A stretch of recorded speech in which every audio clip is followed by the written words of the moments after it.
তার মা আছে, তার ছোট একটা ভাই বোন আছে। তো সিমলাই বড়, সিমলার মা পরের বাসায় যেয়ে কাজ করে। তো অভাবের সংসারে সিমলাকে কে টাকা ছাড়া বিয়ে করবে? সবাই তো টাকা চায়, কেউ ভালোবাসা চায় না। তো সিমলার সাথে ব্যক্তিগতভাবে অফলাইনে কথা হয়েছে। তিনি বলল, যে পুরুষ টাকা পয়সা চাবে না, শুধু স্ত্রীর ভালোবাসা চাইবে, স্ত্রীর পাশে থাকবে, তেমন পুরুষ যে চায়, তেমন পুরুষের জীবনসঙ্গী সিমলা হতে চায়। সিমলা হয়তো টাকা পয়সা দিয়ে তার স্বামীকে মন প্রাণ উজাড় করে ভরতে পারবে না, কিন্তু ভালোবাসা দিয়ে তার স্বামী যেভাবে চাইবে তাকে সেভাবে ভালোবাসা দিয়ে রাখতে পারবে। তো স্বামী বিবাহিত হোক বা বয়স্ক হোক, যেমনই হোক, সিমলার কোনো আপত্তি নেই। সিমলার পড়াশোনার খুব ইচ্ছা ছিল, কিন্তু অভাবে সংসারে পড়াশোনা হয় নাই।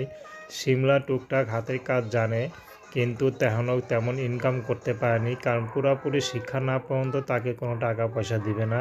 তো সিমলার মা